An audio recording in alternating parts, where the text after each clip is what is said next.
أهلاً بكم، أنا كارول.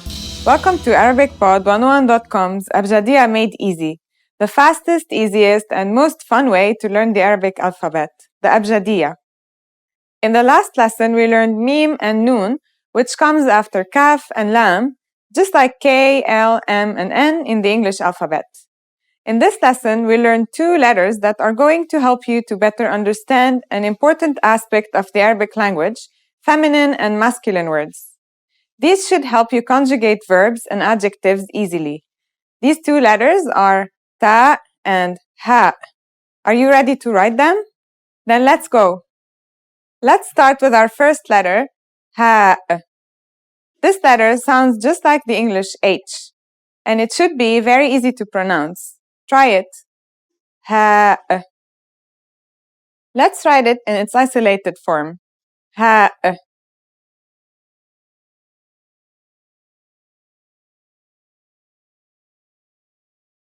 Let's look at the other forms of ha.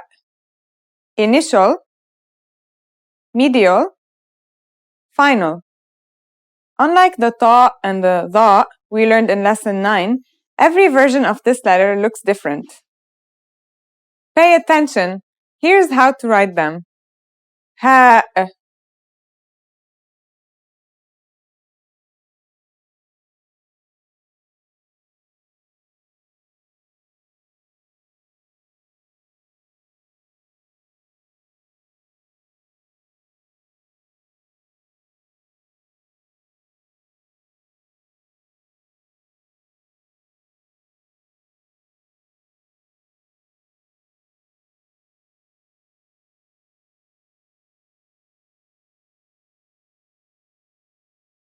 The next letter for this lesson is ta.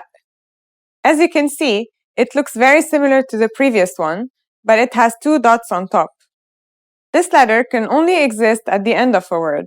This means that it can only be in the final or in the isolated form. Both forms are written just like their look-alike letter, ha, but with the two additional dots. Ta can also be tricky because its pronunciation varies depending on its position in a sentence. It can be either an H or a T. The rule of thumb is that as long as the word is pronounced alone and not in a sentence, then it's pronounced as an H. Let's try writing ta. Isolated,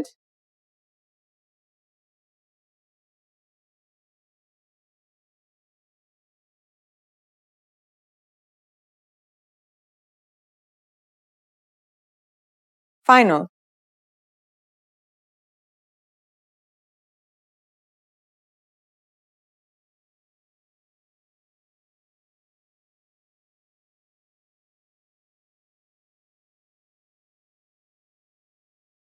When you see this letter appearing at the end of any word, it means that this word is feminine, be it a noun or an adjective. Keep this in mind because it's going to help you a lot when you start learning Arabic grammar. And that's it for this lesson's letters. I hope this wasn't too complicated.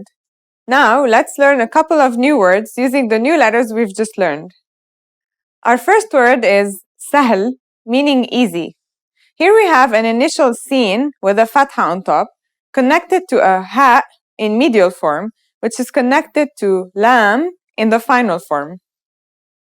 Let's see how to write it. Sahl.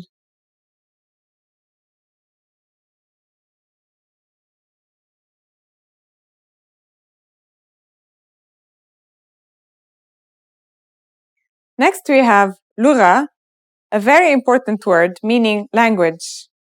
Lam is in the initial form with a dhamma on top, connected to a medial ghain with a fatha on top, connected to a ta in the final form.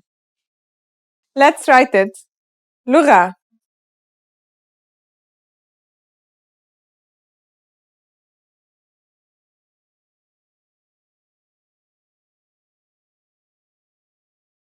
Now it's time for Carol's tips. You may be thinking that we've already learned ta in an earlier lesson. You're right, in the second lesson we learned ta, which looks like this, remember?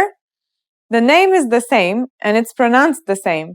So why do we even have this new ta? It's because the ta we learned in this lesson is used as a grammatical marker. Like I said before, when a word ends with this letter, it means it's a feminine word.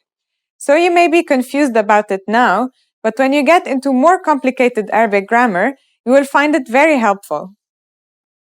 Great! We've covered a lot in the previous lessons, but don't worry if you can't remember some of the minor details, because we'll be reviewing everything we learned in the next Abjadiyya Made Easy lesson. Take care, salam!